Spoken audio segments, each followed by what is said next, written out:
Corinthiens chapitre 15. 1 Corinthiens chapitre 15 à partir du verset 3. Donc 1 Corinthiens c'est dans le Nouveau Testament, au cas où vous ne savez pas. Si vous ne trouvez vraiment pas, allez dans la table de matière, donc il n'y a pas de honte pour ça. 1 Corinthiens 15 à partir du verset 3. Pendant qu'on trouve, j'en profite pour dire un grand merci à mon Dieu pour ce privilège et cette grâce qui me fait d'être au milieu de vous. Pour moi, c'est la première fois de venir à Verviers. J'ai entendu parler de cette ville et c'est la première fois que je viens et je dis merci à Dieu pour ce privilège et je dis merci à Dieu pour le couple OK et Oko. Ouais, si on enlève O, ça devient OK. En tout cas, merci pour cette marque de confiance et cette invitation qui nous honore et qui nous fortifie. Et j'apprends, et je me dis souvent dans la vie, des fois tu ne sais pas qui te regarde. Qui te regarde. Et voilà pourquoi il faut vivre sérieusement dans la vie. Parce qu'il y a des gens qui te regardent, qui tirent des conclusions, qui disent des choses, qui voient des choses, qui apprennent des choses en te regardant. Et c'est ce que tu es réellement qui peut t'emmener là où Dieu veut que tu puisses être. Un jour, David ne savait pas, on vient chez lui à la maison, on dit, on te cherche. Pourquoi vous me cherchez? C'est le roi qui te veut. Quoi? J'ai fait quoi? Il dit non, tu n'as rien fait. Tu joues tellement bien à l'instrument qu'on te cherche là-bas. Lui, il ne savait pas. Il jouait certainement comme ça normalement, mais il y a des gens qui voyaient. J'aimerais dire, vis ta vie bien. Amen. Et je dis merci beaucoup. Merci beaucoup à l'église de nous avoir reçus. Et je vous suis aussi de loin, je regarde et je bénis Dieu pour l'esprit d'excellence avec lequel vous travaillez. Amen. Ah oui, ah oui, ah oui, ah oui. Vous savez, l'une des forces de l'église et dans le ministère, c'est l'excellence. Car l'excellence des uns consacre la médiocrité des autres. Si vous apprenez à être excellent, la médiocrité va sortir des autres. Et on saura où est-ce que je dois être. Parce que Dieu veut que nous soyons des gens excellents, être dans les lieux excellents. Et c'est une très très bonne chose. Continuez à faire ce que vous êtes en train de faire. Même dans les réseaux, vos présentations, moi j'aime ça. Je disais hier au pasteur que l'impression précède toujours l'expression. Avant que les gens vous écoutent, ils regardent comment vous êtes habillé, comment vous vous présentez. Et là, quand vous leur parlez, directement, ils peuvent vous écouter. Facilement, si vous voyez quelqu'un qui est habillé comme un fou, vous interpellez en cours de route. Il est difficile que vous arrêtez pour l'écouter. Mais quand quelqu'un est bien habillé, bien présenté, et que vous, excusez-moi, directement, votre attention est facilement attirée. Et que Dieu bénisse ce travail que vous faites avec autant d'excellence. Et que Dieu vous bénisse. Et vous chantez bien. Je ne savais pas qu'à Verviers, on peut chanter bien comme ça. Enfin, ce n'est pas que j'ai minimisé, mais je ne savais pas. Quand je suis venu, maintenant je sais. Gloire au Seigneur. Nous lisons dans 1 Corinthiens 15, à partir du verset 3. Je vous ai enseigné avant tout, ça c'est l'apôtre Paul qui est en train de parler. Je vous ai enseigné avant tout, comme je l'avais aussi reçu, que Christ est mort pour nos péchés, selon les Écritures. Qu'il a été enseveli et qu'il est ressuscité le 3e jour, selon les Écritures. Et il est apparu à ses faces, c'est Pierre, que vous connaissez sous le nom de Pierre, puis aux 12. Ça fait 13, bon, il fallait dire, c'était les 12, mais ses faces étaient dans les 12. Ensuite, il est apparu à plus de 500 frères à la fois, dont la plupart sont encore vivants et dont quelques-uns sont morts. Ensuite, il est apparu à Jacques, puis à tous les apôtres. Donc c'est comme s'il fait un cycle, il revient encore aux apôtres parce qu'ils étaient dans les 12. Après eux tous, il m'est aussi apparu à moi comme un avorton, comme quelqu'un de rien. Mais il m'a apparu. Car je suis le moindre des apôtres. Je ne suis pas digne d'être appelé apôtre parce que j'ai persécuté l'église de Dieu. Par la grâce de Dieu, je suis ce que je suis. Et sa grâce envers moi n'a pas été vaine. Loin de là. J'ai travaillé plus que tous. Non pas moi toutefois, mais la grâce de Dieu qui est avec moi. Amen. Je peux m'arrêter là. Amen. Alors le sous-thème, nous parlons de prends le flambeau. Dis à ton voisin, prends le flambeau. Dis-le lui en regardant dans les yeux. Regarde-le dans les yeux. Dis-lui, prends le flambeau. Bon, change de voisin cette fois-là comme si tu es fâché. Prends le flambeau. Non, il ne faut pas sourire cette fois. Comme si tu... Je dis non. Le sous-thème que j'aimerais partager avec nous, je l'ai intitulé « Moi aussi ». Est-ce que quelqu'un peut dire « Moi aussi ». Regarde ton voisin, dis-lui « Toi aussi ». Parce que ton tour est arrivé, donc toi aussi. Si on a acclamé les autres, on veut acclamer aussi quelqu'un qui est en ce lieu. Si on a parlé des autres, c'est ton tour aussi qu'on puisse parler de toi. Dis après moi, moi aussi. Nous reprenons nos places. Gloire au Seigneur. Oh, gloire à Jésus. Oh, merci. Gloire à Jésus. Moi aussi, moi aussi. Moi aussi, moi aussi. Alors, je bénis Dieu pour l'Église. Et quand je regarde ce que vous êtes en train de faire, je bénis Dieu. Je ne sais pas comment est-ce que vous-même, vous voyez, comment est-ce que vous voyez votre Église. Vous savez, l'une des choses, l'une des erreurs dans la vie, il y a d'autres personnes qui n'ont pas la vision que Dieu a d'elle. Les gens voient leur vie par rapport à ce que les gens disent, ou ils voient leur vie en se comparant aux autres.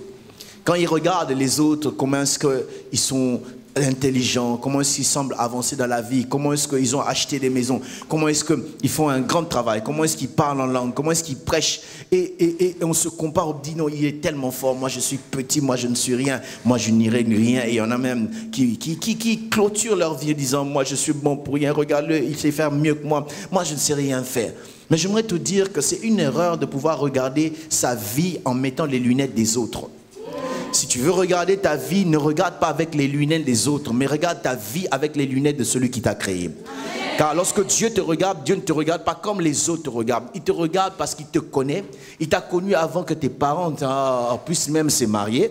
Ils ont connu avant que les grands-parents puissent se connaître l'un l'autre. Et Dieu te connaissait. Et il savait qu'en nous, il a mis quelque chose que moi j'appelle le potentiel. Et le potentiel, n'est-ce pas, j'ai toujours l'habitude de pouvoir interpréter ou définir le potentiel comme c'est l'ensemble des choses que tu es appelé à faire que tu n'as pas encore fait. Le potentiel, c'est tout ce que tu es appelé à avoir, mais que tu n'as pas encore eu.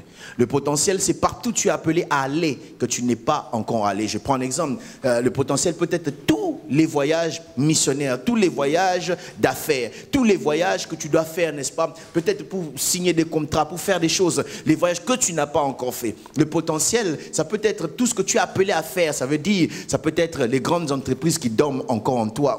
Est-ce que je parle à quelqu'un ici? Ça peut être les âmes que tu es appelé à gagner. Ça peut être les grandes conférences que tu es appelé à accomplir. Ça peut être, n'est-ce pas, des réunions dans des stades de la Belgique que tu es appelé à faire. Ça peut être, n'est-ce pas, des grands magasins que tu peux, ça peut être le poste que tu es appelé, mais que tu n'as pas encore fait. Je disais tout ce que tu es appelé à avoir, tout ce partout tu es appelé à être, que tu n'es pas encore allé. Et c'est ça le potentiel. Lorsque Dieu nous regarde pas avec les yeux d'aujourd'hui. Dieu nous regarde avec les yeux de demain. Quand il va dire à Samuel, il dit, va, n'est-ce pas, dans la maison de Isaïe, ou bien Jessé, Isaïe, mettons en français, c'est Isaïe, il dit, va prendre ta corne d'huile, et car là, je me suis pourvu un roi. Et lorsque Dieu parle d'un roi, ce n'était pas encore un roi qui exerce les fonctions. C'était même un petit garçon. Alors que les gens l'appelaient petit, lui, il voyait un roi en haut. Dieu voyait un roi dans le petit. J'aimerais dire à quelqu'un que tu ne regardes pas aux yeux des autres. Ne te regarde pas comme les autres te considèrent, mais apprends à te regarder selon la parole de Dieu est en train de te voir. Oh God. Apprends à te voir tel que Dieu est en train de te voir. Cela va, n'est-ce pas, t'aller de l'avant. Peu importe là où tu te trouves dans la destinée, même si tu es encore petit, même si tu n'as pas encore grand chose, ne vois pas, n'est-ce pas, les choses par rapport à là où tu es. Vois loin, parce que laissez-moi nous dire, même un grand arbre, on ne commence pas par le monter par le haut, on commence toujours par le bas. Donc si tu es par le bas, tu es au bas, ça veut dire que tu es au bon endroit pour commencer à monter. Oh my God. Alléluia. Si tu me poses la question, qui va monter demain? Je ne te dirai pas celui qui est en haut, je dirai celui qui est en bas. Parce qu'il est à la bonne place pour pouvoir monter. Oh, je ne sais pas si je suis en train de parler à quelqu'un. Yeah.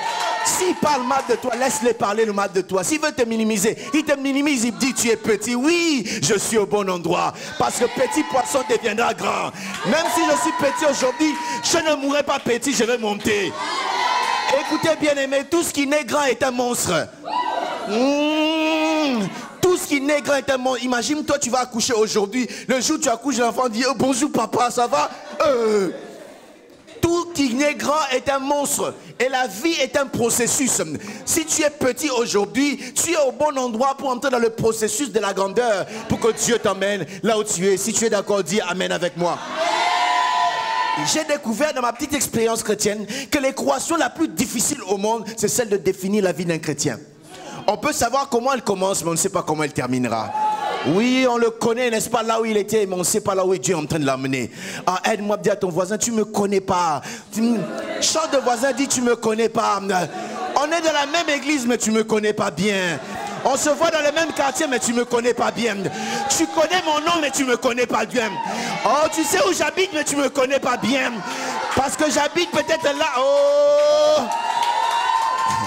Mais Dieu m'emmène ailleurs. Alléluia, alléluia, alléluia, alléluia. Tu ne me connais pas encore. Tu ne me connais pas encore. Alors le texte que nous lisons, c'est le récit, ou un des textes que l'apôtre Paul a écrit. L'apôtre Paul, c'est quelqu'un qui est un grand révolutionnaire. L'apôtre Paul a dû bouger les villes, les cités. Il a pu bouger les vies au travers seulement d'une plume et un papier pour écrire. Alors qu'il est en train d'écrire, il est le responsable de plus de la moitié du Nouveau Testament. Celui qui a écrit beaucoup, n'est-ce pas, d'épîtres ou des lettres, si vous voulez, dans le Nouveau Testament. Le Nouveau Testament a, je crois, moi je m'abuse, 27 livres. 27 livres, dans les 27, lui, il en a écrit 13. 13, il a écrit beaucoup de choses. L'apôtre Paul, c'était un homme extraordinaire qui a bougé les vies. Il a bougé les gens. Il a, n'est-ce pas, fait des choses extraordinaires. Mais lorsque nous lisons l'apôtre Paul et nous voulons découvrir sa vie en ouvrant la Bible, l'apôtre Paul, vous ne le voyez pas comme un grand homme dès le départ. La première fois son nom est cité, c'est dans le livre de Actes, chapitre 7e, verset, je crois, 56 ou 57 ou 58, entre les trois versets. C'est là que la première fois on cite le nom de Paul. C'était à quelle occasion? C'était alors que Étienne, le diacre, était en train de parler devant les Juifs. Pendant qu'il était en train de parler, les Juifs, la Bible dit, ils se sont fâchés et ils voulaient le lapider. Ils ont pris des pierres pour le lapider. Avant de lapider, pour bien le lapider, ils ont enlevé leur tunique et ils ont mis entre les mains d'un jeune homme. Et ce jeune homme, c'était l'apôtre Paul.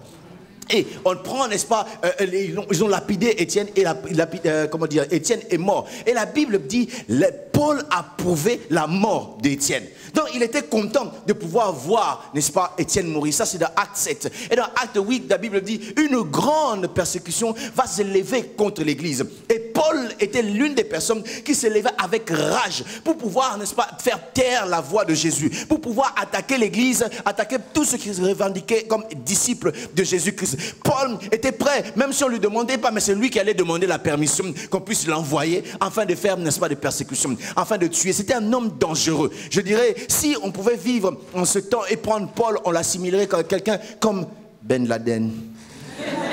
On dirait, n'est-ce pas, qu'il est comme quelqu'un qui est de Boko Haram ou de Al-Qaïda. S'il habitait en Belgique, on dirait peut-être... Il habite à Mo. Est-ce que j'ai cité le nom d'une ville ici? Moi, je n'ai pas cité. C'était un terroriste. Tout le monde avait peur de lui. Ce qui m'étonne, il le faisait avec zèle. Je suis tout le temps étonné de voir les gens qui sont dans l'erreur. Combien ils sont zélés pour ce qu'ils font. Les gens qui sont dans l'erreur, ils sont zélés d'accomplir ce qu'ils veulent accomplir. Ils le font avec tout cœur. Je vois les gens qui, des fois pour prier, ils passent 5 fois, ils prient le jour. Mais ceux qui se disent chrétiens, des fois ils ne prient pas. Ou ils font des prières, des prières vraiment flash. Seigneur, est-ce que je t'ai demandé, est-ce que je n'ai pas demandé? Toi-même tu sais, au nom de Jésus. Amen. Et puis ils se lèvent, ils sortent. Mais tu les vois 5 fois dans la journée en train de prier. Et ils n'ont pas honte. Des fois tu les vois, même ils se mettent dans une aire, j'ai vu dernièrement dehors, dans une aire, comment dire, dans une aire, une station d'essence là, à l'autre sur l'autoroute, il a mis son tapis en train de prier. Mais ceux qui se disent de Jésus, ils ont honte. Et là, on ne leur pose pas la question. Et même, je me rends compte, je ne sais pas qu'en est-il ici dans les aéroports en France, il y a des places toujours prévues pour eux, afin qu'ils puissent prier. Parce qu'ils ont tellement revendiqué leurs histoires pour pouvoir prier 5 fois. Mais nous, des fois, c'est difficile. Nous prions avec difficulté. Des fois, il faut que le pasteur vous pousse, il puisse vous bousculer, il puisse vous demander. Mais les gens ne sont pas conscients qu'ils servent le véritable Dieu. Il faut les supplier. Et même pour venir à l'église, vous les voyez venir en traînant les pas, comme s'ils viennent faire un privilège à Dieu. Laisse-moi te dire, mon frère, ma soeur, quand tu viens à l'église, tu ne fais pas un privilège à Dieu. Je disais, quand tu viens à l'église, tu ne fais pas un privilège à Dieu. Quand tu loues, tu danses, ce n'est pas un privilège à Dieu que tu fais. Parce qu'avant toi, il était Dieu, après toi, il restera Dieu. Tu n'ajoutes rien en sa divinité, mais ce que tu es en train de faire, tu le fais pour ton bien. Quand tu donnes des offrandes, tu ne fais pas un privilège à Dieu. Encore moins un privilège au pasteur. Il y a des gens qui croient, s'ils viennent pas à l'église, c'est comme ça, je viens. Il y a un frère, une soeur qui disait, si cette année je ne me marie pas, c'est que je vais te faire. Qu'est-ce que toi tu peux faire à Dieu? créateur du ciel et de la terre. Il est celui qui a créé toutes choses. Qu'est-ce que tu peux le faire? C'est étonnant de voir les gens qui sont dans l'erreur être zélés pour ce qu'ils font. Vous avez déjà entendu de leur parade. Quand ils font leur parade, sans avoir honte, ils font leur parade. Et vous voyez deux personnes avec la barbe en train de s'embrasser devant tout le monde. Ils n'ont pas honte. Mais on a honte des fois de parler de Jésus dans les métros, de parler de Jésus dans les trains, de parler de Jésus dans... C'est étonnant de voir ceux qui sont dans l'erreur être zélés. Mais ceux qui semblent être dans la vérité n'est pas être zélé comme cela, faire des choses qu'il faut faire. Et l'apôtre Paul était tellement zélé, il était convaincu qu'il doit faire taire, n'est-ce pas, la voix de cette personne-là, enfin je veux dire le message de Jésus qui est en train. Mais c'est qu'il ne savait pas, avant lui, cet homme Jésus avait dit, je bâtirai mon église et les portes de séjour de mort ne prévaudront point contre elle. Et la Bible dit, n'est-ce pas, dans le chapitre 9e, que Paul va prendre des lettres, va demander des lettres, l'autorisation pour aller, n'est-ce pas, persécuter, arrêter, mettre en prison, etc. Et pendant qu'il avait pris, pendant qu'il était en train de, et je m'imagine, il dit, aujourd'hui je verrai ce qu'ils vont devenir. Aujourd'hui je verrai ces chrétiens-là, qu'est-ce qu'ils vont devenir. Mais c'est qu'ils ne savaient pas, on ne peut pas se lever contre Jésus et vaincre, oh my God. Je disais, on ne peut pas se lever et attaquer l'église de Dieu et croire qu'on peut être vainqueur. On ne peut pas se lever et vouloir faire taire la voix de Christ Jésus. On ne peut pas le faire, qui que tu sois. J'ai entendu un jour un homme qui disait, moi le jour que je deviendrai, n'est-ce pas, président de la République, je vais fermer toutes ces églises. Tu ne peux pas devenir, n'est-ce pas, président et croire que tu veux faire taire les églises. Si tu arrives à devenir président, le jour de ton élection, c'est le jour où tu mourras. Parce qu'on ne peut pas faire, n'est-ce pas, la guerre à Jésus et vaincre. La Bible l'appelle l'Éternel, le Dieu des armées. Quand on parle des armées, les armées du ciel lui appartiennent. Les armées de la terre lui appartiennent. Les armées, n'est-ce pas, de la mer lui appartiennent. Si vous ne me comprenez pas, si vous voulez poser la question à Pharaon au temps de Moïse, même les moustiques, il les a envoyés contre Pharaon. Même les mouches, même les grenouilles. Il est capable d'utiliser n'importe quoi pour te faire la guerre. Et là, la Bible dit, il est en train d'aller, pendant qu'il était en train d'aller, il va voir une lumière lui apparaître, il tombe. Oh my God, il tombe. Laisse-moi me dire, bien-aimé, Dieu seul sait comment renverser les orgueilleux. Dieu seul sait comment, n'est-ce pas, rabaisser les orgueilleux. Il y a des gens qui croient tout bonnement à cause de leur poste, à cause de leur argent. Ils peuvent jouer avec l'église de Dieu, jouer avec les enfants, à cause de leur petite puissance de la sorcellerie. Ils croient qu'ils peuvent venir dans la maison de Dieu pour attaquer comme ils veulent. Laisse-moi te dire, peut-être tu n'es pas ici, mais je dis à ceux qui me suivent à la caméra, si tu es sorcier et que tu viens attaquer l'œuvre de Dieu, tu rencontreras le Dieu de l'église. Et le Dieu de l'église va te renverser. Parce qu'on ne peut pas combattre l'œuvre de Dieu et quoi vaincre. On ne peut pas. Je disais, on ne peut pas.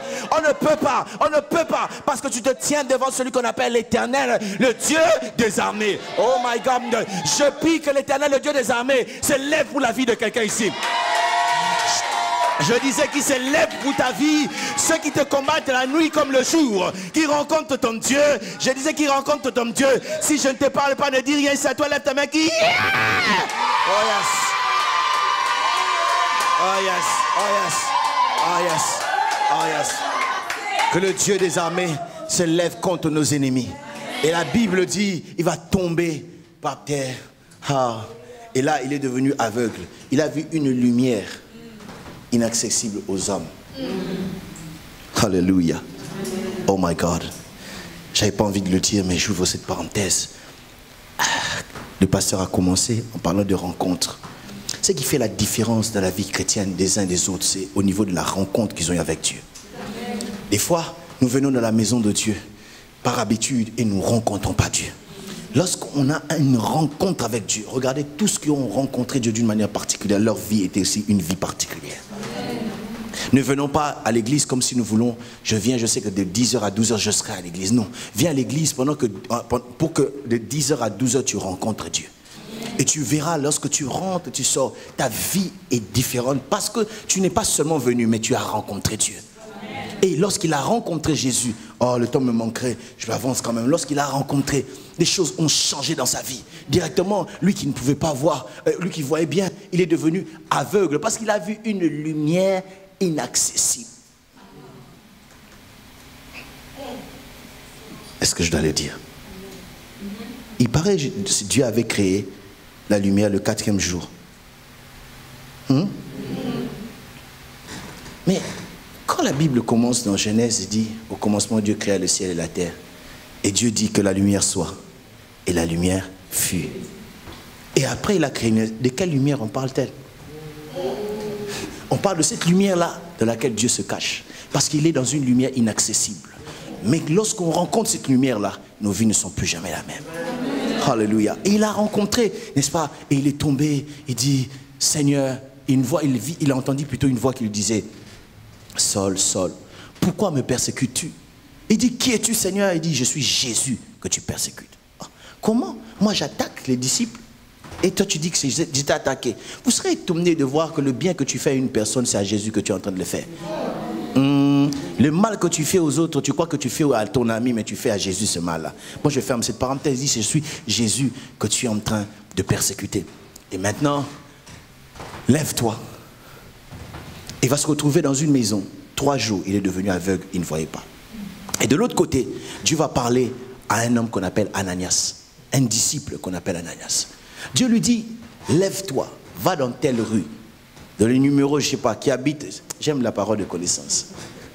Dieu est en train de lui donner une adresse, un lieu, et tu rencontres un homme qu'on appelle Paul, et qui est aveugle, qui ne voit pas, parce qu'il n'a même pas mangé, va prier pour lui.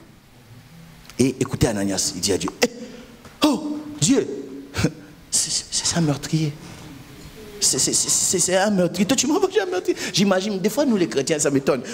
Tu vois, quelqu'un est en train de dire, Seigneur, où tu me verras, j'irai. Où tu me verras, j'irai. Quand toi, tu es en train de où est-ce que tu m'enverras, j'irai. Tu penses à Bruxelles, tu penses à, n'est-ce pas, tu vas aller à Arlon ou au Luxembourg. Mais lorsque Dieu te dit, va à Machocho. Là, tu dis, oh Seigneur, c'est toi vraiment.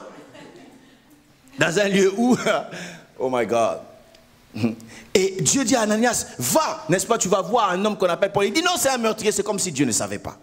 C'est comme s'il était en train d'informer. En fait, il veut dire Dieu, c'est un meurtrier. Dieu lui dit non, il était, il n'est plus.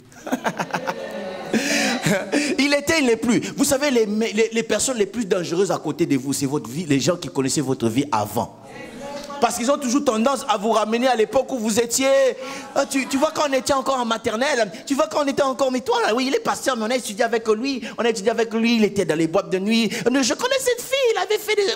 Mais toi, tu parles du passé, alors que Dieu est en train de parler du présent. Parce que ce qui est passé est passé. Dieu ne reste pas dans le passé. Dieu voit le présent et Dieu voit le futur. On n'a pas besoin de regarder le passé et de parler du passé. J'aimerais dire à quelqu'un, si tu veux parler de moi, ne reste pas dans mon passé. Pendant que tu es dans le passé, moi je suis en train d'évoluer. Dans le passé, j'étais petit, mais je suis en train d'avancer. Je suis en train d'agrandir. Parle de moi, n'est-ce pas, dans le présent et dans le futur. Ce qui est passé est... Est-ce que vous vous êtes rendu compte que tout ce que Dieu a donné, n'est-ce pas, devant nous, c'est devant. Les yeux, c'est devant. Tout est devant. Je disais, tout, je dis les yeux, c'est... Et remarquez, nos pieds ne regardent pas derrière, ils regardent devant. Pour nous dire, il faut toujours aller de l'avant. Aide-moi, dis à ton voisin, avance. Dis à ton voisin, avance. Parce que Dieu ne voit pas le passé, Dieu veut que nous puissions avancer. Et aller encore de conquête en conquête. Oh, plaise à Dieu, je disais, plaise à Dieu. Que nous puissions tellement avancer à Verviers. Oh my God, oh my God, oh my God. Lorsqu'on a tellement avancé au point que l'église puisse devenir un point de référence. Ok. Je vais le dire autrement pour que tu comprennes. Quand je te parle de Paris, quel est le monument que tu connais le plus? Mais je prie que, n'est-ce pas, cette église devienne comme la Tour Eiffel. Oh, Sharabakarabasa, Lebrosopo, yes, yes, yes, yes. Oh, oh, oh, oh, oh, oh, oh. Ma prière est qu'on ne puisse pas citer Verviers contre cette église. Alléluia. Alléluia. Oh, gloire à Dieu. Lorsqu'on parlera de Verviers, on dit, ah, tu parles de Verviers où? Là où il y a MJC. Là où il y a les pasteurs. Oh, que vous devenez une référence. Je disais que vous devenez une référence. Alléluia. Une référence. Une référence. Alléluia. Il dit, il était, il n'est plus. Il est déjà changé. Et lui, il était en train d'avoir peur de quelque chose que Dieu avait déjà maîtrisé. Des fois, nous sommes en train de prier. Nous avons peur, alors que Dieu a déjà maîtrisé l'ennemi. Il ne savait pas, Dieu non seulement a maîtrisé Paul, mais il a déjà converti Paul. Il a changé de camp, il n'était plus de l'autre côté, il est devenu dans son camp. Des fois, tu es dans une démarche, mais tu sais que cet homme-là est méchant. Il n'aime pas, il ne répond pas. Mais tu ne savais pas, Dieu a déjà maîtrisé son cœur. Dieu a déjà tourné son cœur. La Bible dit, si l'Éternel est favorable pour un homme, il disposera favorablement, approuve plutôt le chemin d'un homme. Il disposera favorablement à son égard, même ses ennemis. J'aimerais dire ce que tu croyais être ton ennemi est devenu de ton côté. Dieu a changé les choses. Et lui, il ne savait pas. Oh, la Bible dit, n'est-ce pas, Ananias va venir quand même obéir. Il va prier pour Paul. Ça m'étonne. Ça m'étonne. Dieu s'est révélé à Paul lui-même. Dieu l'a rencontré lui-même sans intermédiaire. Mais pour le reste, il demande à ce qu'Ananias le fasse. Je pose la question, pourquoi? En fait, c'est parce que la grande stratégie de Dieu, c'est les hommes. Amen. Tu ne peux jamais te dire que moi j'ai rencontré Dieu, je n'ai pas besoin des hommes. Tu auras toujours besoin des hommes. Pourquoi est-ce que Dieu ne l'a pas donné les affermissements, les enseignements? Il a appris comment prêcher, comment libérer l'onction. Il a dit va chez l'autre. Dieu utilisera toujours les hommes pour pouvoir bénir les hommes. Car la plus grande stratégie de Dieu, c'est les hommes. Dieu va passer par les hommes pour toi. Alors tu dois apprendre à respecter les hommes. Tu dois apprendre à apprécier les hommes. Parce que même la personne aux côtés de qui tu es assis, tu ne sais pas qui elle est. Aide-moi à dire à ton voisin, respecte-moi. Et parce que tu ne sais pas qui je suis. Peut-être je suis la personne qui va t'ouvrir la porte demain. Peut-être je suis la personne qui va causer, n'est-ce pas, que tu sois propulsé dans le travail. Respecte-moi. Il a, n'est-ce pas, utilisé Ananias pour pouvoir parler et conduire Paul. Et il va prier pour lui. Lorsqu'il va prier pour Paul, Paul va entrer dans le champ. Paul va commencer à faire des choses. En fait, Paul, pour moi, c'est comme si c'était un homme qui était tellement passionné pour Dieu. Il a commencé à travailler pour le Seigneur. Il était tellement passionné pour... Nous avons un problème aujourd'hui. Nous avons des gens qui sont passionnés pour autre chose, mais ils ne sont pas passionnés pour Dieu. Ils sont passionnés pour tous les novellas. Ils sont passionnés pour le feu de l'amour. Ils sont pas passionnés pour Scandale, pour Desperate Housewives. Ils sont passionnés pour regarder Empire, Grey Anatomy. Vous connaissez toutes ces choses? Ah bon? Les gens sont passionnés à ça. Il peut te raconter du début jusqu'à la fin, te citer tous les noms. Tu vois Jason, tu connais, il te cite le Jason qui est mort en 80. Il le cite jusqu'à aujourd'hui. Mais il ne connaît pas le nom de Pierre, il ne connaît pas Nathanaël, il ne connaît pas les disciples de Jésus-Christ. Ils sont passionnés pour autre chose. Ils sont passionnés pour les vêtements. Alors que les vêtements, tu mets aujourd'hui et tu perds. Demain, ça s'use. Mais pourquoi ne pas être passionné pour l'Esprit de Dieu? Être revêtu de la puissance. Oh my God, je disais que c'était un homme passionné au point qu'un jour, la Bible dit qu'il est allé dans une ville, il a prêché. Tellement qu'il a prêché, les gens sont fâchés, on l'a pris. Pour le persécuter, on l'a lancé, on l'a lapidé. On l'a lapidé. Lorsqu'il se réveille, au lieu de fuir, parce que ça c'était moi, je vous dis la vérité, j'allais fuir. Mais lui, au lieu de fuir, il se lève, la Bible dit, il a poussiété, et puis il est rentré dans la même ville pour montrer combien il était passionné pour Jésus. Les gens sont passionnés pour les hommes, sont passionnés pour les femmes. Ne me laisse pas, ne me laisse pas. Surtout qu'aujourd'hui, une fille, il suffit qu'on dise que tu es belle. Hein? Quand tu dis, ah, c'est vrai, ça, tu es jolie. I give myself away. Parce qu'on t'a donné seulement un petit compliment, tu te laisses aller. Passionné pour les hommes, parce que cette relation ne va plus. Et il va pleurer, c'est comme ça, Dieu m'a laissé, Dieu ne t'a pas laissé. S'il a permis que les garçons partent, laisse-les partir. Ça veut dire que toi tu mérites mieux. Je sais que la concernée n'a pas dit amen, c'est pas grave, mais un homme passionné pour Dieu. Un homme qui avait un cœur enflammé. Dès le moment où on a prié pour lui, lui qui était, n'est-ce pas, le conquérant, il était conquis. Amen. Et lui, maintenant, il était conquis par Dieu et son cœur était rempli de passion de voir les âmes venir à Dieu, de voir les âmes se convertir. Je prie le Seigneur qui nous donne ce souci-là. Oui, plus que le souci de rouler dans les belles voitures. Ce n'est pas mauvais d'avoir une belle voiture, mais aimons Dieu plus que cela. Aimons Dieu, n'est-ce pas, plus que ce qu'il peut nous donner. Parce que si tu as le donateur, tu as tout. Oui, oui, il était passionné pour Dieu. Et en dehors d'être passionné, Paul, c'était quelqu'un qui, à mon avis, n'était pas forcément un bon orateur. Je vais m'expliquer. Ça veut dire qu'il ne parlait pas forcément bien, ce n'était pas un bon parleur. Pourquoi je le dis? Avec toute la connaissance qu'il avait, tous les degrés de révélation. Le jour où il a rencontré Apollos, la Bible dit, les gens ont commencé à les comparer. Pourquoi en fait Apollos est un grec? Et les Grecs savaient bien parler. Mais Apollos ne connaissait pas les Écritures. La preuve, c'est que lorsque Priscilla et Aquila l'ont vu dans Actes chapitre 19, ils l'ont fait asseoir pour l'expliquer avec précision la parole de Dieu qu'ils ne connaissaient pas bien, mais qu'ils savaient bien articuler. Mais de l'autre côté, nous avons Paul qui connaît, mais ne sait pas beaucoup parler. Il ne sait pas bien parler. Et là, la Bible dit, n'est-ce pas, quand on voit ce Paul, il a l'air méprisable. Un jour, il est en train de prêcher dans Acte 20. Pendant qu'il est en train de prêcher, la Bible dit, il y avait un homme qui s'appelle Eutychus qui dormait. Un bon orateur ne peut pas faire dormir les gens pendant qu'il prêche. Il est non seulement il somnolait, mais il est tombé, il en est mort. Il parlait tellement, je ne sais pas comment il parlait, peut-être il disait, bien-aimé dans le Seigneur, vous savez, quand Jésus qui était, et puis Eutychus qui était, il est en train de somnoler. Et puis après, Eutychus va tomber et il est mort.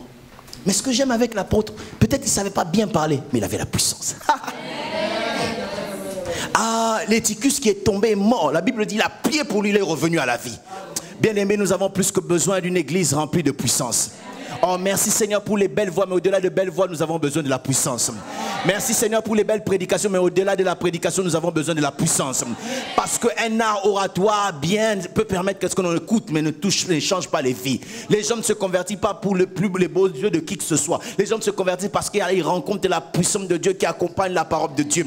Et l'apôtre Paul va dire lui-même, notre prédication n'a pas été prêchée seulement en parole, mais avec une foi, manifestation de l'esprit et de puissance. Parce qu'il sait que sans la puissance de Dieu, rien ne peut se passer. Je ne sais pas qu'en est-il de vous, mais je prie le Seigneur qui remplisse l'église de la puissance. Oh, ton amen m'embête. Je disais que je prie le Seigneur qui nous donne une église remplie de la puissance. Des serviteurs qui prêchent avec puissance. Je prie le Seigneur le jour où tu te mets en train de chanter, pendant que tu chantes, la gloire descend.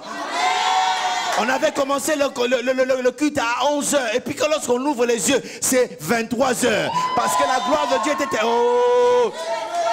Oh! Ça m'étonne que tu ne comprennes pas ces choses. Tellement la gloire de Dieu descend. On oublie l'heure. Oh, est-ce que vous avez déjà posé la question, comment ça se fait qu'une foule va suivre Jésus dans le désert, là où il n'y a pas de coloroïdes, il n'y a pas de délaise, il n'y a pas de toutes ces choses-là, pendant 3 jours. Et ils ne se sont même pas rendus compte qu'ils n'avaient pas mangé. C'était les disciples qui ont pensé à lui. Pourquoi? Parce que la présence de Dieu était tellement forte qu'ils ont oublié la faim. Écoutez bien aimés, je prie que ces heures-là puissent revenir. Nous voulons voir des grandes choses, n'est-ce pas, dans cette église, dans ces villes. Nous voulons, n'est-ce pas, aussi que la puissance et la gloire de Dieu se manifestent. Parce que lorsque la gloire de Dieu se manifeste, des fois, tu n'as pas besoin d'invitation.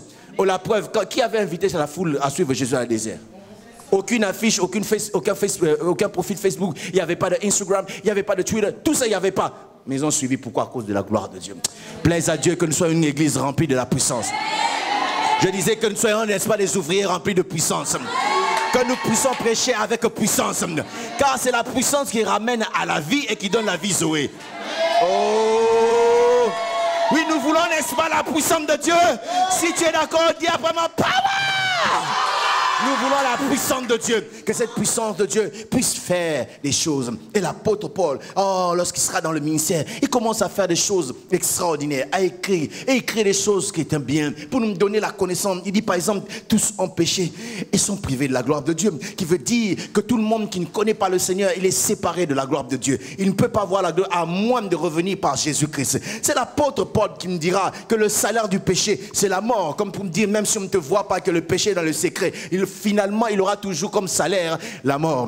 C'est cette Paul-là qui va nous dire, tout concourt au bien de ceux qui aiment Dieu. Il veut dire, n'est-ce pas, même si je ne comprends pas aujourd'hui, pourquoi est-ce que les gens me quittent, pourquoi est-ce que les gens ne m'aiment pas, mais ce que j'ai, c'est...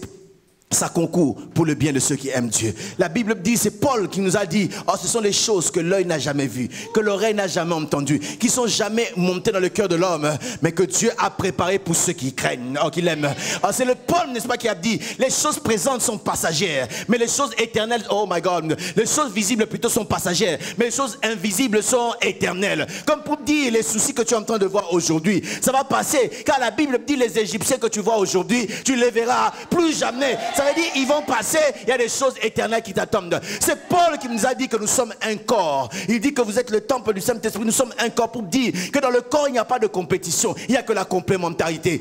Si tu chantes bien pour la gloire. Si tu prêches bien, tu prêches pour la gloire de Dieu. Nous sommes là pour nous compléter. C'est l'apôtre Paul qui a dit des choses, qui dit, n'est-ce pas, celui qui a commencé cette bonne œuvre, il la rendra parfaite, il va l'achever. Laissez-moi me dire, si cette œuvre vient des hommes, elle va s'arrêter. Mais si elle vient de Dieu, créateur du ciel et de la terre, elle va grandir et être parfaite.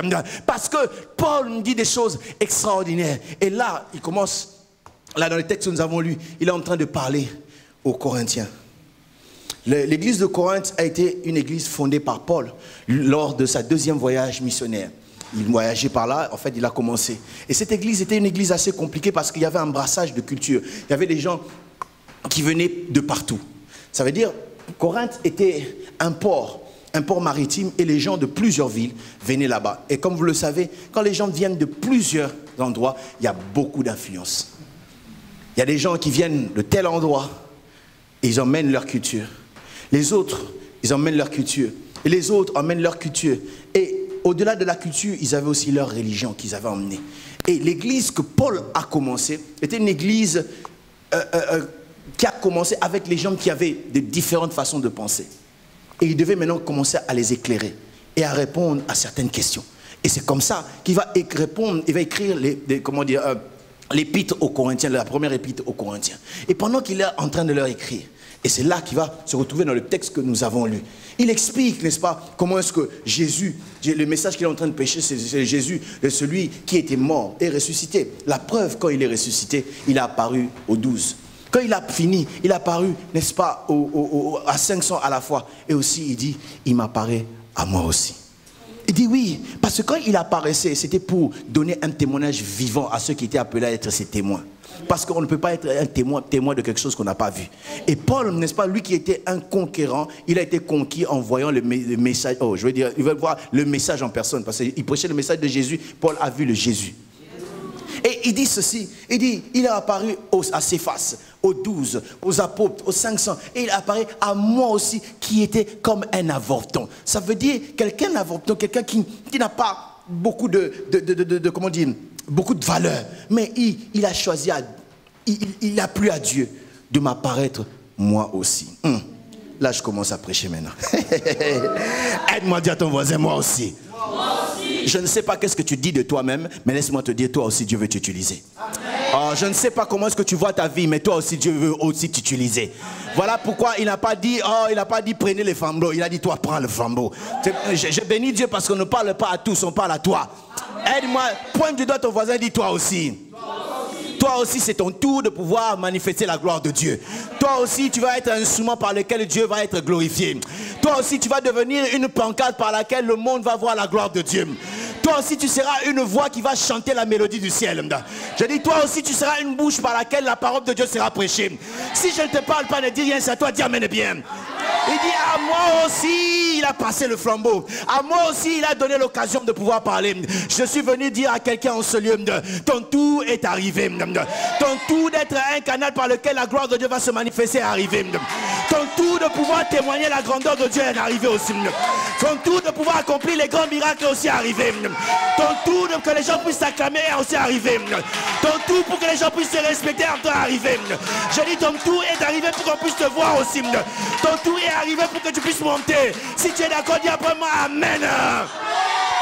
Et vous savez quoi, Paul n'a pas commencé. Il n'a pas vu Jésus physiquement. Il a vu seulement spirituellement. Mais il a fait plus que ce qui était venu avant lui.